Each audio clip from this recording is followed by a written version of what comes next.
Welcome to the podcast, A Drink with Derek. Follow comedian Derek Richards on Facebook, Twitter, and Instagram, and don't forget to subscribe to his YouTube channel and watch all episodes of the podcast. Now grab a drink and join your host, Derek Richards. You should always have a drink when you hop on the podcast here with me. Derek Richards here in Las Vegas. Thanks for being here. It's A Drink with Derek. It is officially the holiday season here in Las Vegas. People ask me, they go, what's it like Christmas in Vegas? It just means that the hookers will put on a Santa cap if you want. It's the same as any other time. The place is lit up all the time. So you can, how are you going to adding more lights to Vegas at Christmas time is just overkill. Excited to be here. Excited to have my guest, Dave Burleigh, going to be joining us here in just a moment. We had the chance to work together at Brad Garrett's Comedy Club at the MGM Grand a couple of weeks ago. Had an absolute blast working with him and wanted to get him on the show. So we have him as our guest here today.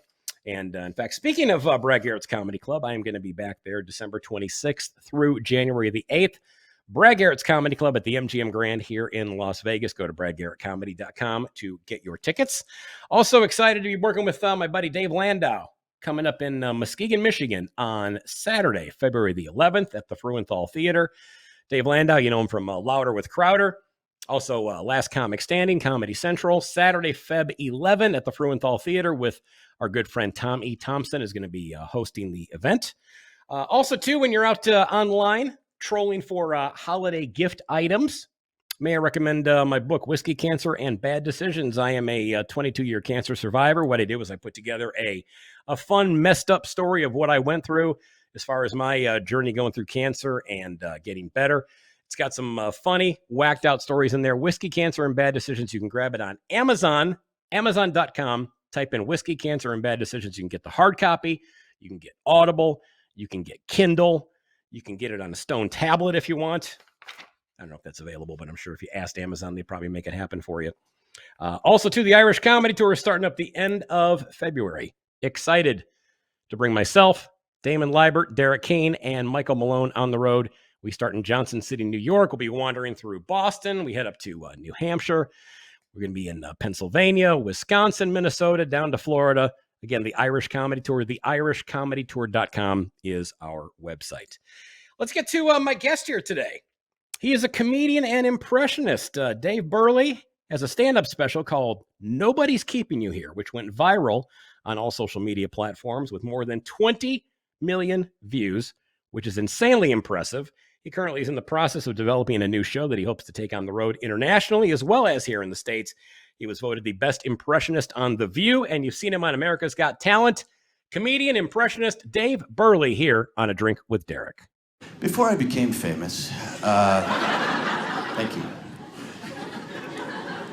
I used to be a waiter. That's the law down in Hollywood. You have to be a waiter before you become famous. So I did some research. Dr. Phil, waiter, before he became famous. Can you imagine? Hey, look here, okay? If you want change, okay, I'll get you change. But you have to want change, okay? I will take that 100 and go to the bar. What were you thinking on date night, you knucklehead? Okay. Oh, too kind. Please, I got 1 million of them. But only like 5 are good. Yeah.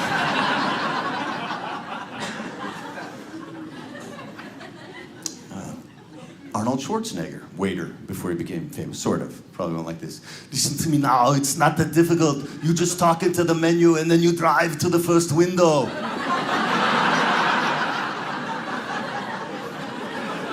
This isn't like running the state of California. It's not rocket surgery. I'm gonna pull forward. Thank you.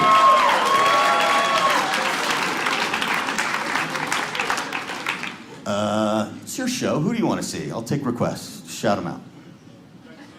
Jackie Chan. Never a waiter. Was never a waiter. No, he wasn't. Jack Nicholson was. This is Jackie Chan as Jack Nicholson. Just work with me. Well, you know, Mrs. Jones, looks like you couldn't quite finish your veal piccata.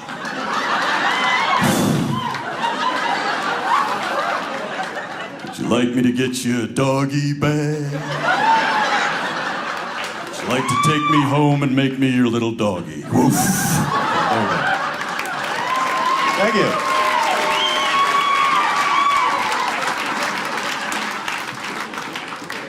I tried. Christopher Walken, waiter, before he became famous. You know, tonight's dessert is blueberry pie.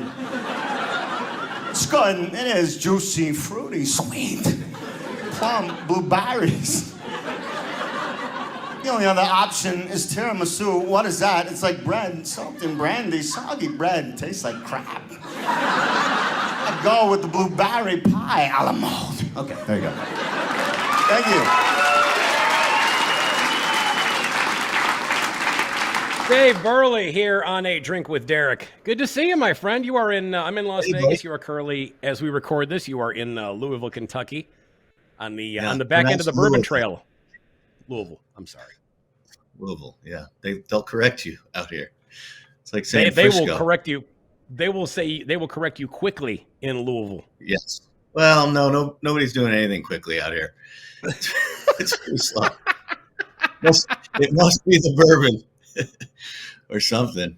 You did a little bit of the bourbon before we got on the broadcast here today. What were you sampling, if I may ask? Buffalo Trace, yeah, a little of that.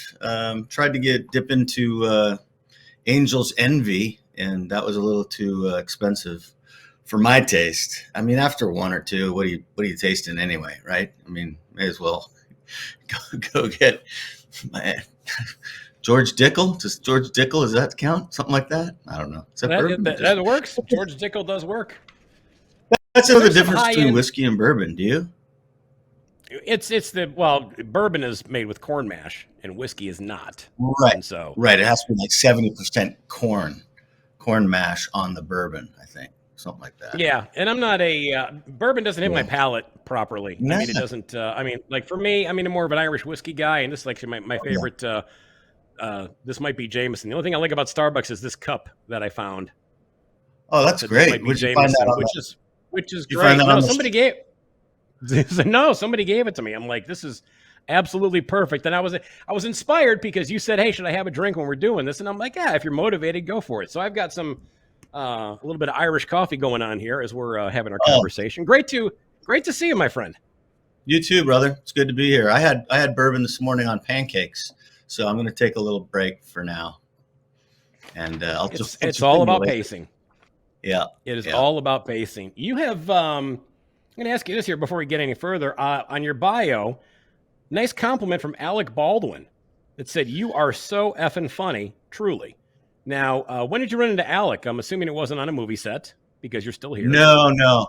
I took that quote from Instagram. He's like trolling me on Instagram in a good way. He's a big fan. It's weird. So I just DM'd him back and just said, thank you so much. Means a lot. Coming from you, and if I'm ever in a show in New York, I'd love to leave you some tickets. And he said, keep me posted. So kind of cool,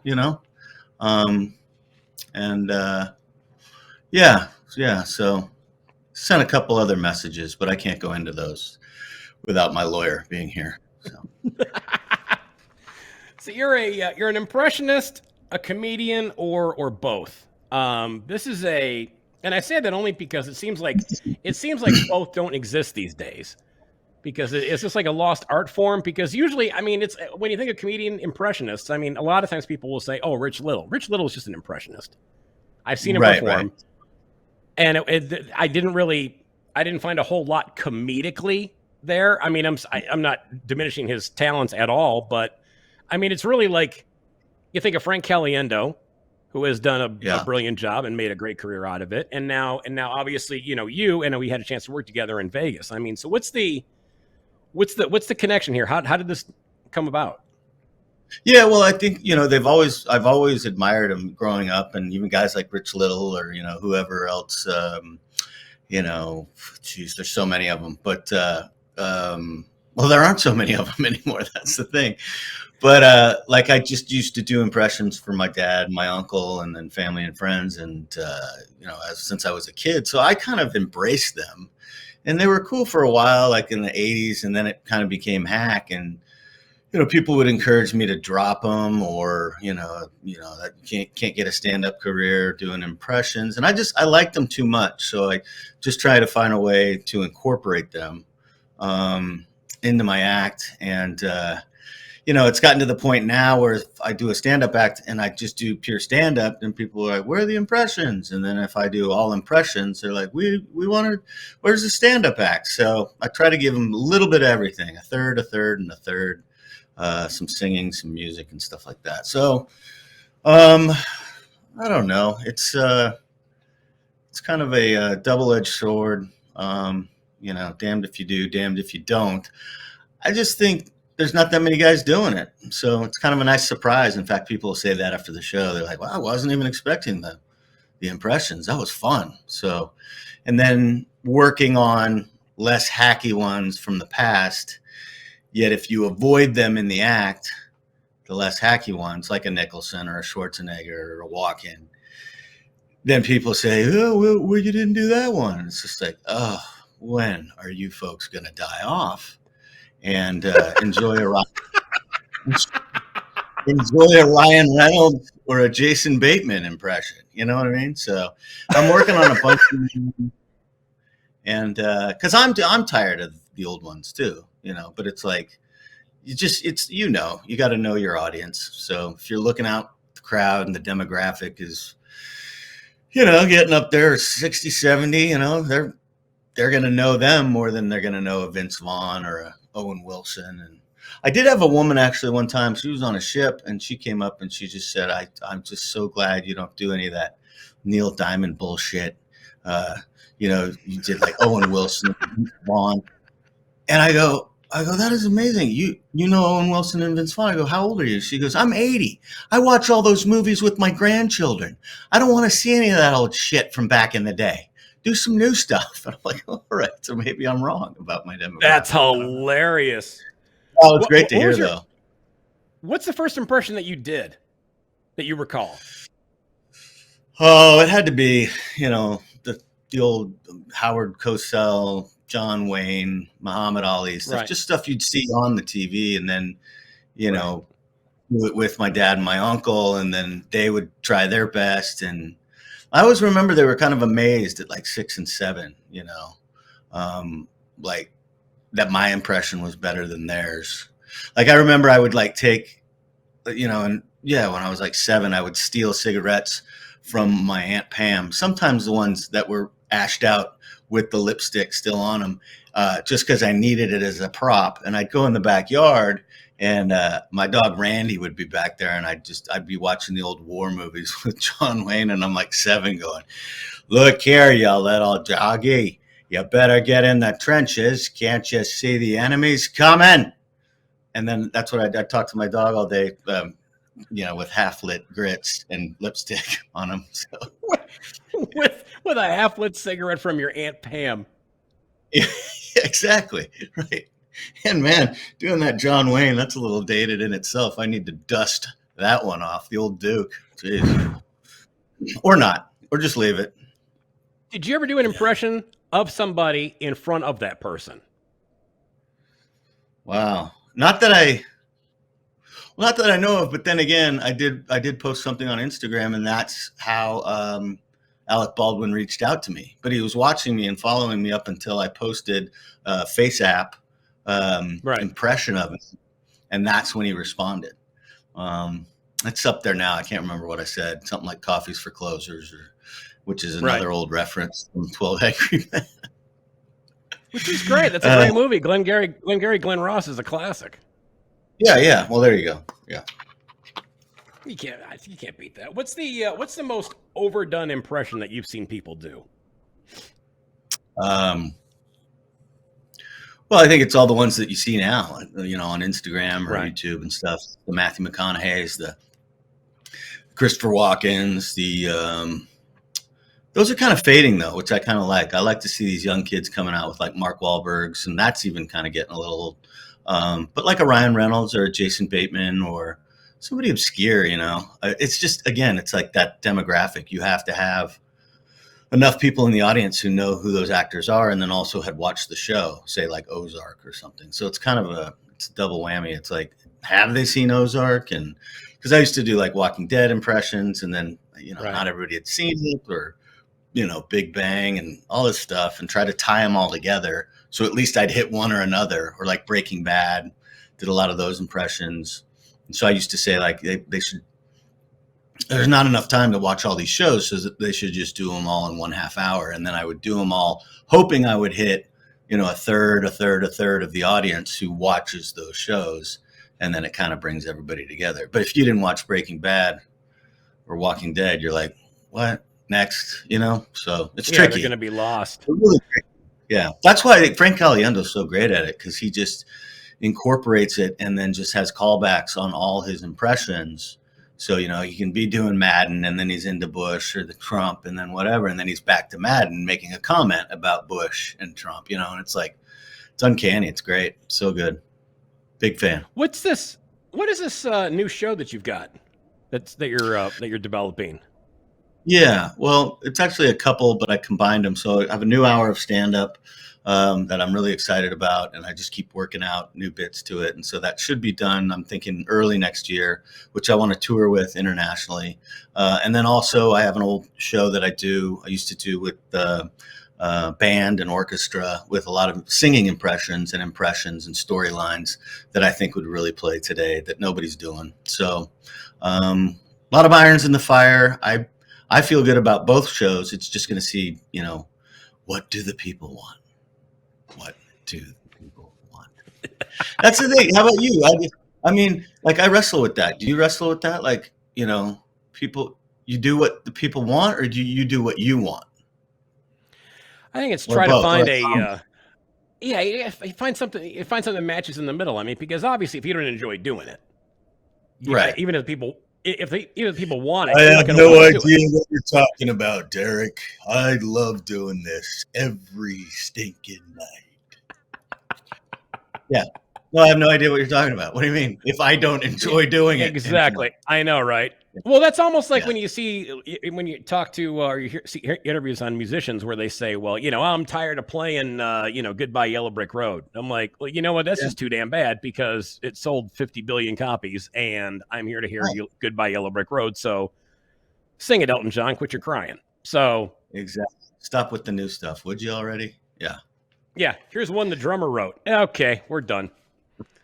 Right. Well, that's the cool thing about comedy too, is that, a lot of people have seen you a lot. So when you do new stuff that is tried and true, and actually you've proven it to work, then they're excited about the new stuff. If you have fans who have seen your act over the last how many ever years. And then there's the people who still want to see the old classics too, So it's kind of a catch-22.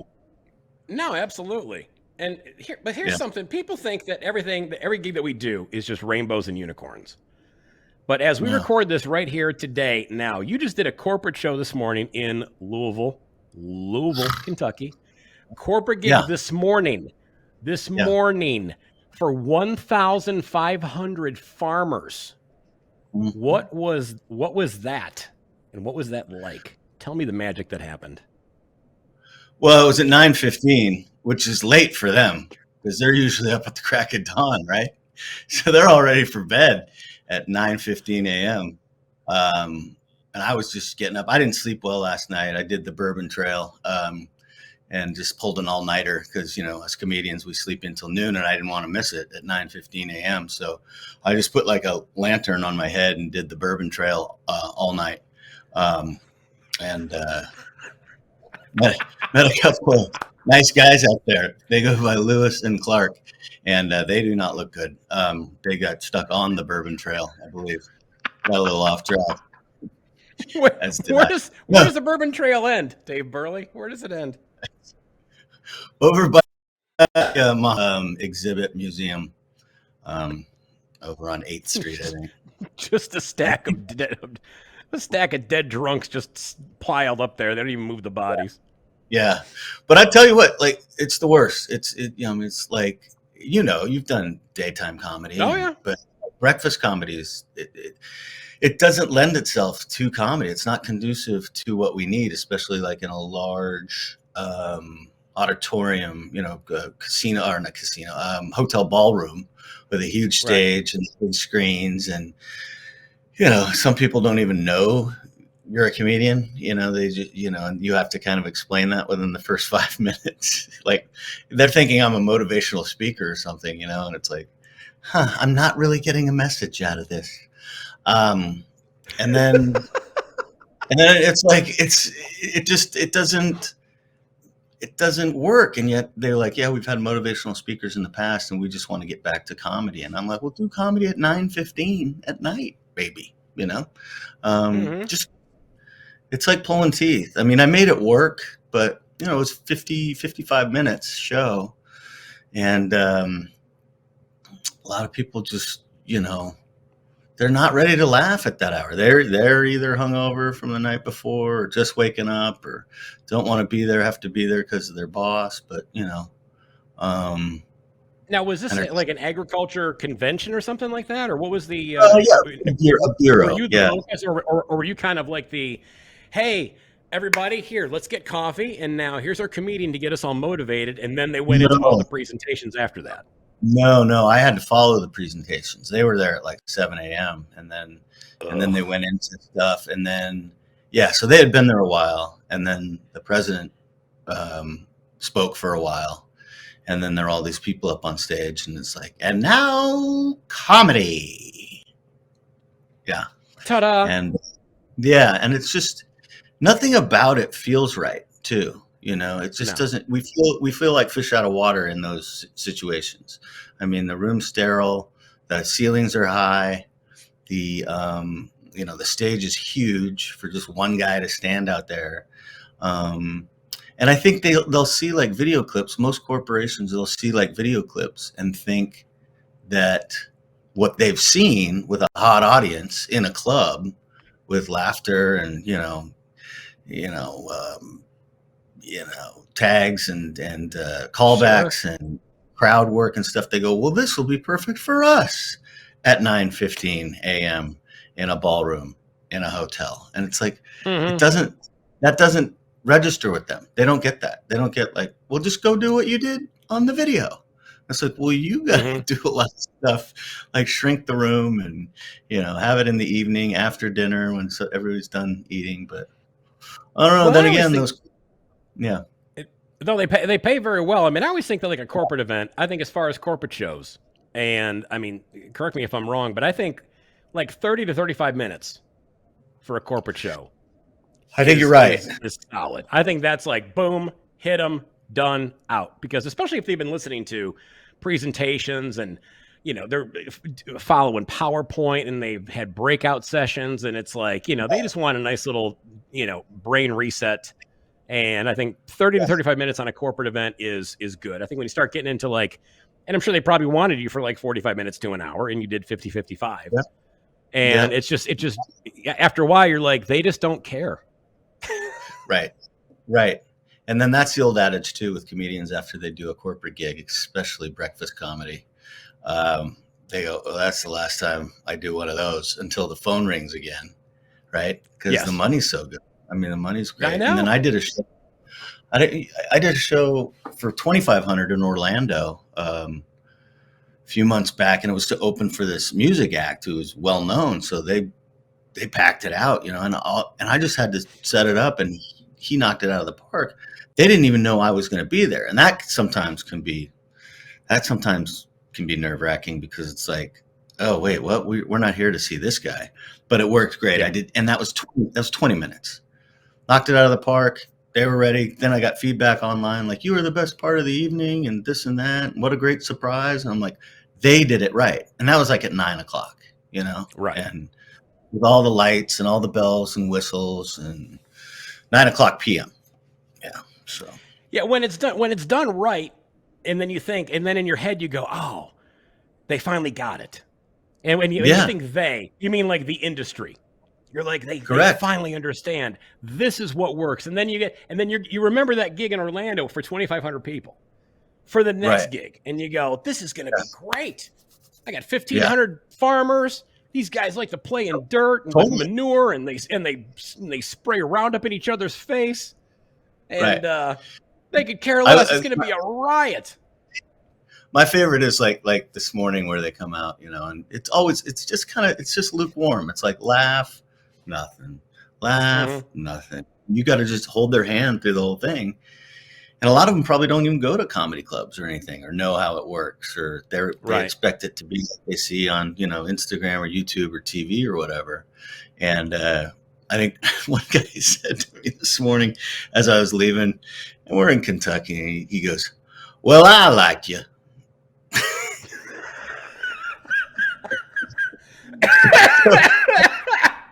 One out of 1,500. That's a good average. Yeah. Yeah. That's great. Well, I like you. Oh my God. What's the worst gig ever? I love asking this question to comics because everybody has a different story. Yeah. A couple hours ago, actually. No, it truly wasn't that bad. I think I've gotten used to these after a while. Well, because your expectations are, you got to go into it with low expectations. Yeah. You can't expect to go into a corporate event thinking you're going to blow it out of the water like you're at Brad's at the MGM. I mean, you go into it and you just drop the bar and go, all right, listen, I'm going to do the best I possibly can, and they can take out of it what they want. They can laugh, they can stare. I've done this before. It's worked. Yeah. I'm in a horrible situation right now. I don't know how I can make this better.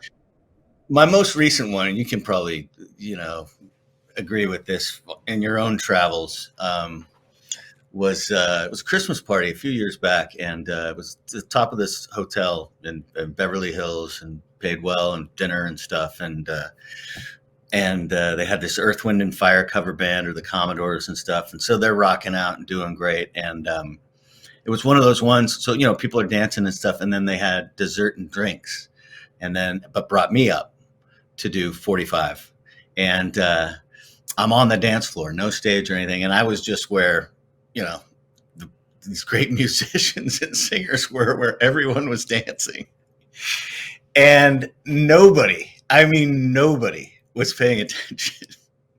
And I'm just sitting there with the microphone, just like brap, brap, brap, brap, brap, brap. And then people are like looking, from, who's that guy? Is he with the company? What does he do with the company? Nobody can hear anything. And I'm just like, what do I? And then like after 15 minutes, the booker was back there. He's just like, yeah, let's wrap it up. Let's wrap it up. And I'm like, and that's on them, right? I mean, that's the thing too. Is like but I mean, I seriously talked for 15 minutes and nobody heard a word I said.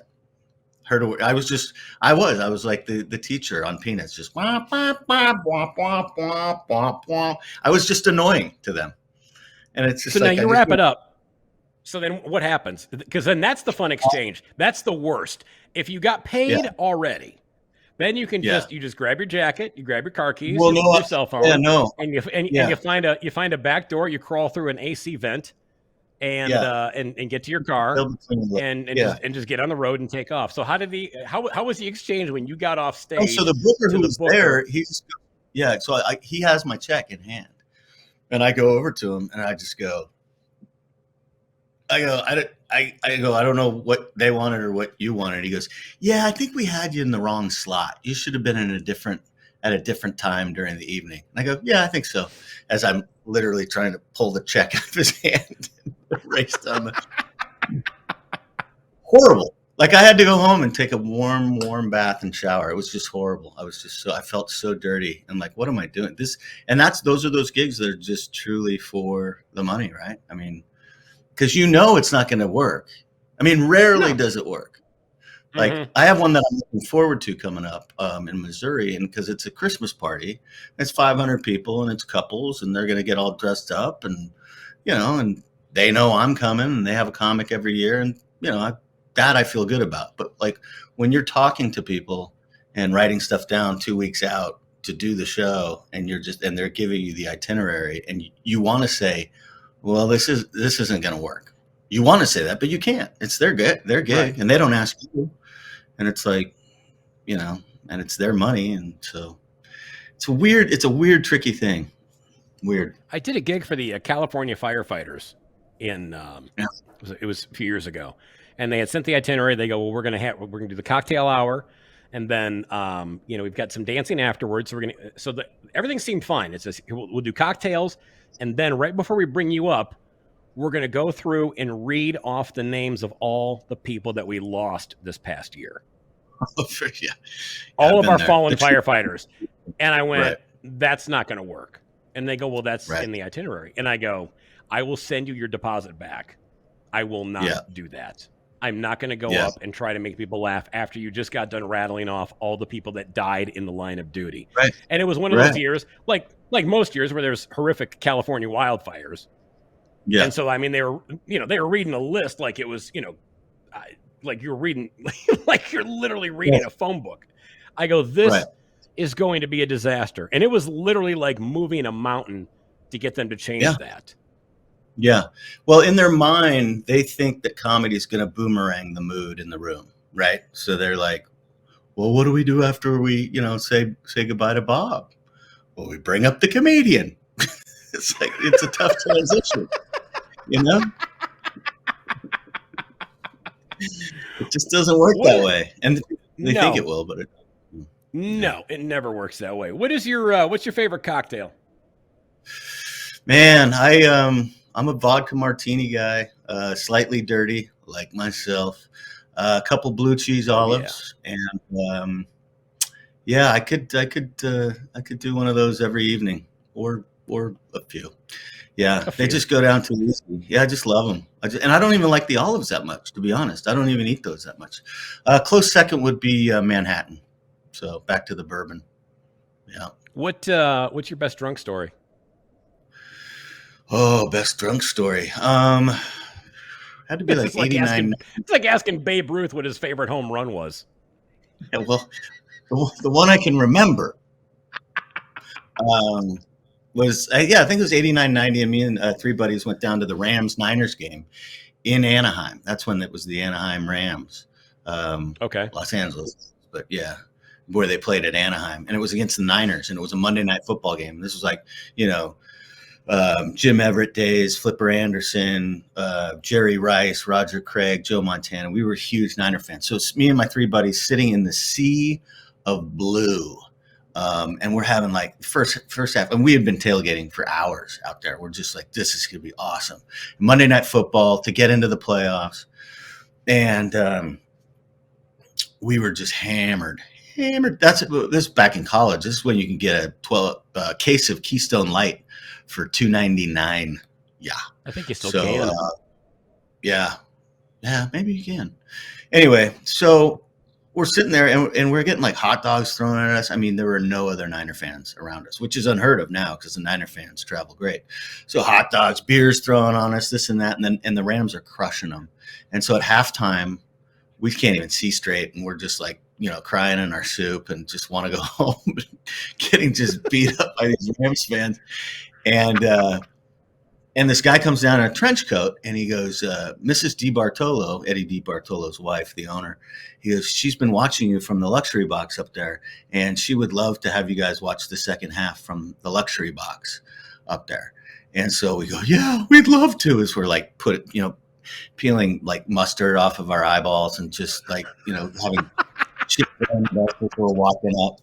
And we're soaked in beer and stuff. And we have like all this Niner gear on, like license plates and little like tiki Joe Montana dolls and stuff. So we're the last people that belong in a luxury box on a Monday night with the owner's wife. And we're in there. And they're like, yeah, have whatever you want, guys. Fellas, we're so sorry. We've been watching from up here. And it's like Huey Lewis is up there, Dwight Clark, Jason Patrick, a bunch of other actors and stuff. Yeah, we're just in heaven. And they're like, there's the full spread. So it's like, have at some food, drink whatever you want. We're like, I don't know if that's. So we just start pounding more beers in the owner's wife's luxury box. Niners come back and win the whole game in dramatic fashion in the fourth quarter. And we're all just jumping for joy. I'm hugging Mrs. DiBartolo. And she goes, do you boys want to go down to the locker room? And we're like, yeah, sounds great, Denise. Let's go. Cookie with candy. What's your name? Let's do it. Let's go to the locker room. So we go down on the field, and they lead us into the locker room. And the security guard goes, I can't take you any further, but guy will meet you down at the end of the tunnel. And this little guy comes sliding to a halt in his loafers and a full suit. And it's Eddie DiBartolo, the owner of the Niners. He goes, are you the guys? We said, yeah. He goes, my wife says you guys are terrific. Stevie, let these guys go wherever they want. And so we go, thanks, Mr. D. We love you. And then so we just stagger our way into the Niners locker room. And it's just us and naked Niners everywhere, just high-fiving and partying and stuff. And it was just a blast. So that was it. And then I wrote her a letter and said, because that was the year they went to the Super Bowl, I said, hey, Cookie, Candy, whatever, do you think maybe the four of us could go to Miami this year? And I sent her a picture of all of us together, all five of us, and never heard back from her. So it was a it was awesome. Lifetime experience. So good. That's hilarious. Oh my God, Yeah, what a great story. I Yeah. can't believe she didn't invite you to the Super Bowl. That's rude. No. You guys were clearly good luck charms. I Why know. would she not That's what we were saying. an error on her behalf? Clearly. You like me enjoy sports betting. I'm assuming football is your preferred one. When we were hanging out, we were showing me your various picks and so forth. I mean, is that your go-to, or do you bet your Yeah, rounds? I've curbed it a lot. I used to do a lot of it back in the day, and then literally was a problem. And then I just now it's just like we were in Vegas together, and I'll kind of dip in, some parlays here and there, and if I hit, great. But yeah, it was kind of touch and go for a while because it was like as comedians, so many comedians gamble. They do because they have nothing else to do during the day, and now it's so easy because you can do it all from your phone. And in my genius brain, I was thinking back in the day, I was like, well, I could just supplement my income, because I wasn't making much on the road, and just, and it doesn't work that way, Derek. It doesn't work that way. No. Yeah. No, it doesn't. And so, yeah, my dad, he had actually had an old saying, because his brother was a big gambler, and my uncle, and he would say, I don't want you to ever gamble. It's a waste of three things: time, money, and emotion. And I'm like, yeah, whatever, Dad. And then he died. And then I think it was kind of an, I'll show you. And then he was right. Yeah. Waste of time, money, and emotion. Yeah. I mean, it's rare that guys are good at it, and it's like, I mean, you can bet with your heart, bet with your head, bet with your wallet. And and before you know it, you just got scrambled eggs in your head. And it's like, I don't know what to bet anymore, and you can study all day. And I did it all. And to be honest, it wore me down, man. It just takes out so much energy of just, emotion, and No, then it really time does. and the I mean, money thing too. I mean, I'd rather throw $50 on a game than take it to a blackjack table. Only because if I bet $50 on, say, the Niners-Rams game, I'm going to get 3 hours of entertainment out of this $50. And Right. I mean, as long as you keep it to where it's a manageable sum and you're not going crazy and you've got $200 parlays all over the place and you're losing your mind. So, Right. That's the thing, though, too, is like back in the day, you get that little taste, of that first win. oh yeah, And I think I hit everything. And this is decades ago, and I hit everything and met the bookie, and it was like $7,000 or something. And I'm like, damn. this is easy. Right. And that's how you get the hook, Oh, the first one's for free. You'll be back. And Now, was that the most you've ever won? Was $7,000 at one pop? No. No, I won't give you a number, but I did have a few shoeboxes in my closet full of cash at one point. Wow. Yeah, a few, and then ultimately they were empty, and I put old shoes with holes in them back in the box. Yeah.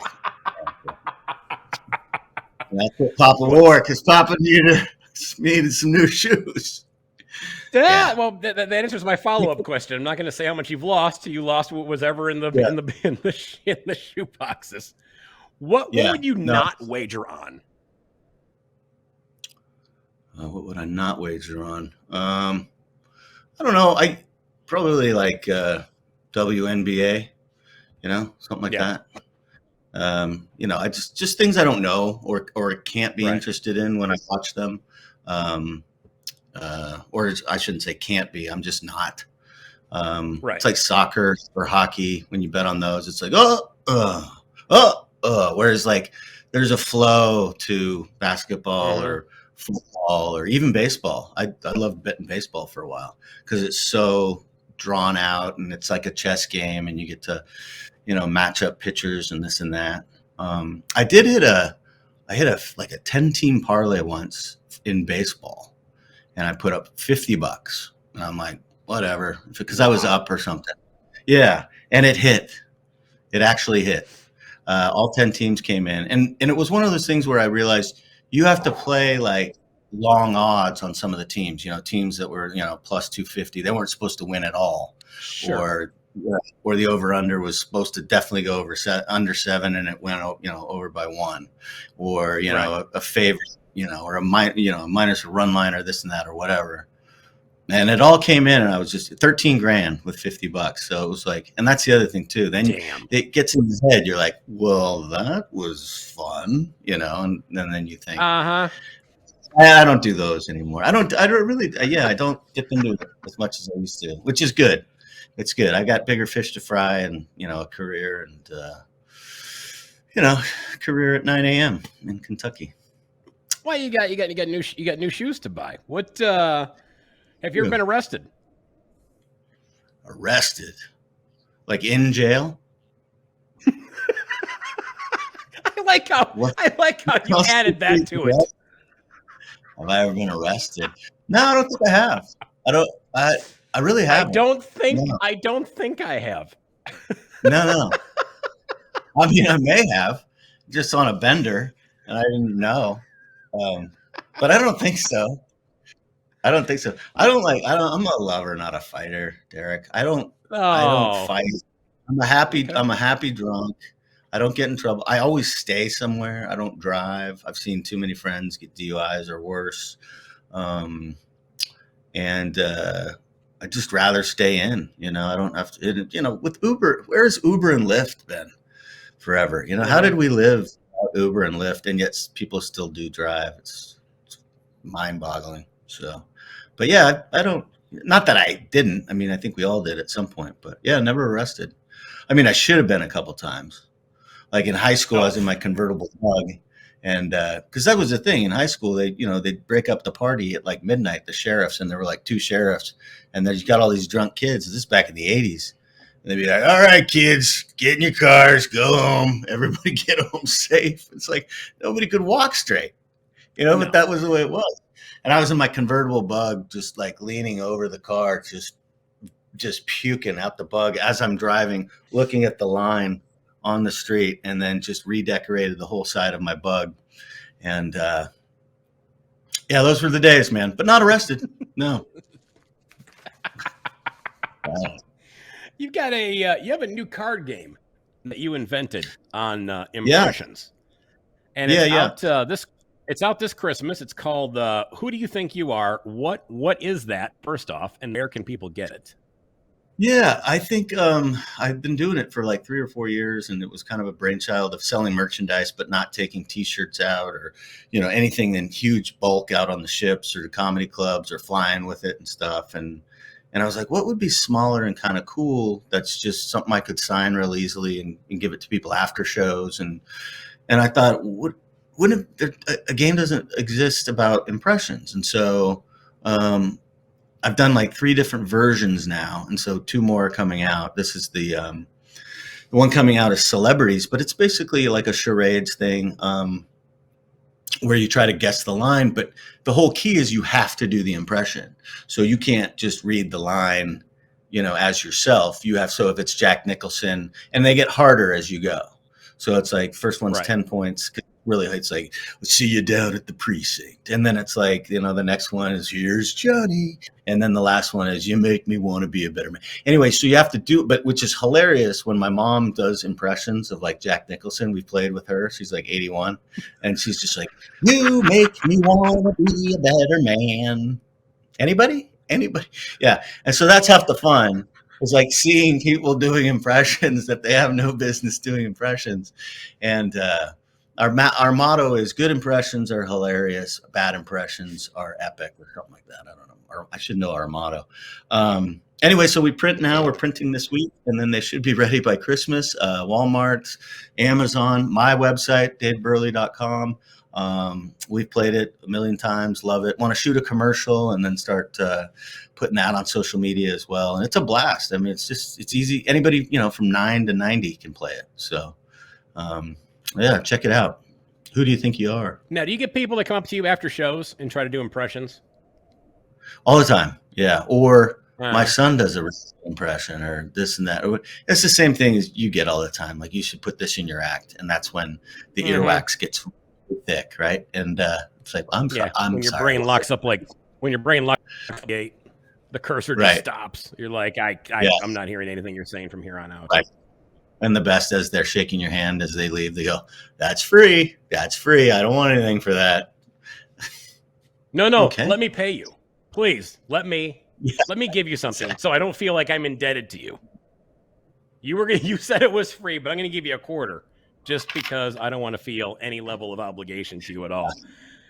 It's the holiday season here. What's that? Same with impressions. Same deal. Yeah. Oh, God, yeah. What's the worst gift that you ever got? Worst gift I ever got was, well, it'd have to be when you were a little kid, right? When you get from your grandparents, and it's like you ask for a million other things, and then you get like a wallet with your name burnt into it that that they just picked up at some little gas station somewhere. Just like, it's David, Derek, Donald. Oh, there it is. Let's give him this. It's like, really? You senile folks gave me this last year. Or a belt with like, with your name burnt into the back of it. It's like, I've got 5 of these, you guys. Where's the drum set? Yeah. Yeah. This little stuff. Now, what's the worst gift that you ever gave? For that. What's that? What's the worst gift you ever gave? Please tell me it's a belt with somebody's name burned in it. No, it's my heart, Derek. I gave my heart. It's the worst thing anybody. No, on that thread, I'm a horrible gift giver. Like, really bad. Like, I think, like, and women I have dated in the past, they'll tell you, it's just like, they're just like, you're a horrible gift giver. And I'm like, the weekend in Monterey and the steak dinner and the show, that's the gift. But they want, like, something that they can hold in their hands forever, And I'm like, the concert and the steak dinner and the weekend in Monterey, that's the gift. And that's a good gift.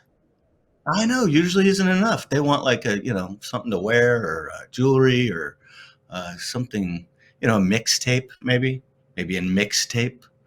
Because dating myself with that comment. I did have a girlfriend once, and we're in the same wheelhouse. I hear you. Yeah. I had a girlfriend once, and she said, you missed yesterday. And I said, what was yesterday? And I'm like, oh shit. And she goes, it was our 6-month anniversary. I go, oh, like our half anniversary? And she goes, yeah. And I go, well, I'm not really good at half anniversaries. And she goes, you're not very good at whole anniversaries. I go, well, yeah, that's true. That is true. Nailed it. Sorry. It's our 6-month anniversary. Seriously? Maybe she could get half a gift, maybe. Yeah. Here's half of your tennis bracelet. You'll get the other half in 6 months, baby. Who's got you? The king's got you. That's right. The king's got the worst. Yeah. The worst I remember giving somebody was a girl I was dating at the time, and I had no money. And remember, you can join the Columbia Record and Tape Club, and you get like 13 CDs for a penny. Then you're on the hook to buy one, for eternity. And so I literally, like, I knew the music she liked, so I got 13 of her like favorite CDs. Yeah, and then I this gave was a it to CD her. era. This is CD era. This is the CD Not era. even even wax. Okay. No. Okay. It was the CD era. And Uh-huh. and it had like on the side of it, it had where it said like Columbia Record and Tape. So because when it was shrink wrapped, they just did their own branding on it. And so here I am thinking I'm a baller showing up with like 13 CDs going, hey, these were, $14 a piece times 13. Hey, here you go. Math, And then she looks and she goes, is this from the Record and Tape Club? I'm like, maybe. Oh, so good. But thank you for giving me an idea for this Christmas. I'm going to get CDs in bulk form. Yeah. CDs in bulk from a defunct corporation. I still sell CDs. I got to get rid of them somehow. After shows, people are like, I don't own a car before 2001. I'm like, oh, okay. Sorry. Great coasters, though. Dave Burleigh coasters. Yeah. Oh, they are. Sell them in sets of 2. Yeah. Exactly. As we wrap up here, and again, thank you so much for your time, man. I know that you're busy coming off of the Bourbon Trail in Louisville, Kentucky. I want to do this here. I want you to do your favorite impression. Reading Twas the Night Before Christmas. Oh, but I'd have to know 'Twas the Night Before Christmas, right? Or even just part of it. Okay. Can I do more than one? You can do whatever you want. All right. Let's see. Let's start with. All right. We'll start with Christopher Walken. 'Twas the night before Christmas, and all through the house, not a creature was stirring, not even a mouse. Robert De Niro. The stockings were hung by the chimney with care. No, yes, they were. Yes, they were. In hopes that St. Nick would soon be there. Yes, he is. He's coming through. He's coming through. Bill Clinton. With Monica and her mama in her kerchief, and I in my cap. We had just settled our brains for a long winter's nap. Arnold. When out on the lawn there arose such a clatter, I sprang to the bed to see what was the matter. Get to the chopper, Santa. Matt McConaughey. Oh yeah, I'm the luster of Cool Watch now. I think I'm fucking this up. That's what I'm doing. I don't even know. Cool breeze. You know how it goes? I don't know.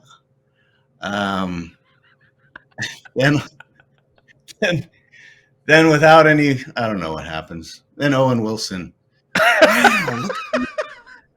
Wow, there's a lot of little mice up on the roof. Yeah, you know what they're saying? Who's money, baby? You're so money. Those aren't mice. It's on Dancer, on Prancer, on Vixen, on Comet, on Cupid, on Blitzen, on Donner, and so on. Santa, he's so money, baby. All right, Merry Christmas. I don't know. Well done, my friend. Well done. After bourbons and multiple impressions on a poem that you sort of half-assed knew, well done, my friend. DaveBurleigh.com is his website. Go online, check out his comedy special, which is called Nobody's Keeping You Here. More importantly, check out the new game that is coming out, which is called Who Do You Think You Are? It's a brand new card game. Look for it, snag a copy of it. And definitely see Dave when he rolls into your neck of the woods. Find him online, DaveBurleigh.com, and also follow him on social media at Dave_Burleigh. And Merry Christmas to all, and to all a good night. Boom. Can we stop doing this? Dave Burleigh. Dave Burleigh. There you go. Thank you so much, You got it. man. My guest today on A Drink with Derek, comedian Dave Burleigh, comedian and impressionist Dave Burleigh. Again, find him online at daveburleigh.com. And look for me at Brad Garrett's Comedy Club, December 26th through January the 8th. Brad Garrett's Comedy Club at the MGM Grand here in Las Vegas. Also being with Dave Landau, February the 11th, Saturday, Feb 11th, over at Fruenthal Theater in Muskegon, Michigan, with myself, Dave Landau, Tommy Thompson. Grab a copy of my book, Whiskey, Cancer, and Bad Decisions. You can snag that on Amazon. It's available, the hard copy, Audible, Kindle. Also, my website, DerekRichards.com, has a link to snag that as well. And then, of course, the Irish Comedy Tour starting up at the end of February with myself, Derek Keane, Damon Liebert, and the newest member of the band, Michael Malone, the IrishComedyTour.com. Look forward to seeing you on the road. Thank you so very much for joining me here on A Drink with Derek. Subscribe to my YouTube channel, please. Subscribe. Get all the episodes of A Drink with Derek right there. We'll see you next time. Take care. Bye. Thanks for listening to A Drink with Derek. Find out when Derek is appearing near you by checking out DerekRichards.com. See you next time for A Drink with Derek.